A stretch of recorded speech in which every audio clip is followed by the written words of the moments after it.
شروع اللہ کا نام لے کر جو بڑا مہربان نہایت رحم والا ہے۔ طاسیم میم، یہ کتاب روشن کی آیتیں ہیں۔ اے پیغمبر، ہم تمہیں موسیٰ اور فرعون کے کچھ حالات مومن لوگوں کے سنانے کے لیے صحیح صحیح سناتے ہیں کہ فرعون نے ملک میں سر اٹھا رکھا تھا اور وہاں کے باشندوں کو گروہ گروہ بنا رکھا تھا۔ ان میں سے ایک گروہ کو یہاں تک کمزور کر دیا تھا کہ ان کے بیٹوں کو ذبح کر ڈالتا اور ان کی لڑکیوں کو زندہ رہنے دیتا۔ بے شک وہ مفسدوں میں تھا، اور ہم چاہتے تھے کہ جو لوگ ملک میں کمزور کر دیے گئے ہیں ان پر احسان کریں اور ان کو پیشوا بنائیں اور انہیں ملک کا وارث بنائیں، اور ملک میں ان کو قدرت دیں، اور فرعون اور حامان اور ان کے لشکر کو وہ چیز دکھا دیں جس سے وہ ڈرتے تھے۔ اور ہم نے موسیٰ کی ماں کی طرف وحی بھیجی کہ اس کو دودھ پلاؤ، پھر جب تم کو اس کے بارے میں کچھ خوف پیدا ہو تو اسے دریا میں ڈال دینا، اور نہ تو خوف کرنا اور نہ رنج کرنا، ہم اس کو تمہارے پاس واپس پہنچا دیں گے اور بعد میں اسے پیغمبر بنا دیں گے۔ سو فرعون کے لوگوں نے اس کو اٹھا لیا، اس لیے کہ نتیجہ یہ ہونا تھا کہ وہ ان کا دشمن اور ان کے لیے موجب غم ہو۔ بے شک فرعون اور حامان اور ان کے لشکر غلطی پر تھے، اور فرعون کی بیوی نے کہا کہ یہ میری اور تمہاری دونوں کی آنکھوں کی ٹھنڈک ہے، اس کو قتل نہ کرنا، شاید یہ ہمیں فائدہ پہنچائے یا ہم اسے بیٹا بنا لیں۔ اور وہ انجام سے بے خبر تھے۔ اور موسیٰ کی ماں کا دل بے قرار ہو گیا، اگر ہم ان کے دل کو مضبوط نہ کر دیتے تو قریب تھا کہ وہ اس غم کو ظاہر کر دیتی۔ ہم چاہتے تھے کہ وہ مومنوں میں رہیں، اور والدہ موسیٰ نے اس کی بہن سے کہا کہ اس کے پیچھے پیچھے چلی جا، تو وہ اسے دور سے دیکھتی رہی، اور ان لوگوں کو کچھ خبر نہ تھی۔ اور ہم نے پہلے ہی سے اس پر دائیوں کے دودھ حرام کر دیے تھے۔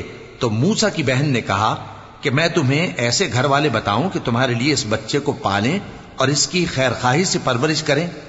سو ہم نے اس طریق سے ان کو ان کی ماں کے پاس واپس پہنچا دیا تاکہ ان کی آنکھیں ٹھنڈی ہوں اور وہ غم نہ کھائیں، اور معلوم کر لیں کہ اللہ کا وعدہ سچا ہے، لیکن اکثر لوگ نہیں جانتے۔ اور جب موسیٰ جوانی کو پہنچے اور بھرپور جوان ہو گئے تو ہم نے ان کو حکمت اور علم عنایت کیا، اور ہم نیکوکاروں کو ایسا ہی بدلہ دیا کرتے ہیں۔ اور وہ ایسے وقت شہر میں داخل ہوئے کہ وہاں کے باشندے بے خبر ہو رہے تھے، تو دیکھا کہ وہاں دو شخص لڑ رہے تھے، ایک تو موسیٰ کی قوم کا ہے اور دوسرا ان کے دشمنوں میں سے۔ تو جو شخص ان کی قوم میں سے تھا اس نے دوسرے شخص کے مقابلے میں جو موسیٰ کے دشمنوں میں سے تھا مدد طلب کی، تو موسیٰ نے اس کو مکہ مارا اور اس کا کام تمام کر دیا۔ کہنے لگے کہ یہ تو شیطانی کام ہوا، بے شک وہ انسان کا دشمن ہے، کھلا بہکانے والا ہے۔ بولے کہ اے پروردگار، میں نے اپنے آپ پر ظلم کیا، سو تو مجھے بخش دے، تو اللہ نے ان کو بخش دیا، بے شک وہ بخشنے والا ہے، مہربان ہے۔ کہنے لگے کہ اے پروردگار، تو نے جو مجھ پر مہربانی فرمائی ہے تو میں بھی آئندہ کبھی گناہ گاروں کا مددگار نہ بنوں گا۔ الغرض صبح کے وقت شہر میں ڈرتے ڈرتے داخل ہوئے کہ دیکھیں کیا ہوتا ہے، تو ناگہاں وہی شخص جس نے کل ان سے مدد مانگی تھی پھر ان کو پکار رہا ہے۔ موسیٰ نے اس سے کہا کہ تو بڑا بہکا ہوا ہے۔ پھر جب موسیٰ نے ارادہ کیا کہ اس شخص کو جو ان دونوں کا دشمن تھا پکڑ لیں، تو وہ بول اٹھا کہ جس طرح تم نے کل ایک شخص کو مار ڈالا تھا اسی طرح چاہتے ہو کہ تم مجھے بھی مار ڈالو۔ تم تو یہی چاہتے ہو کہ ملک میں ظلم و ستم کرتے پھرو، اور یہ نہیں چاہتے کہ صلح کرانے والوں میں سے ہو جاؤ۔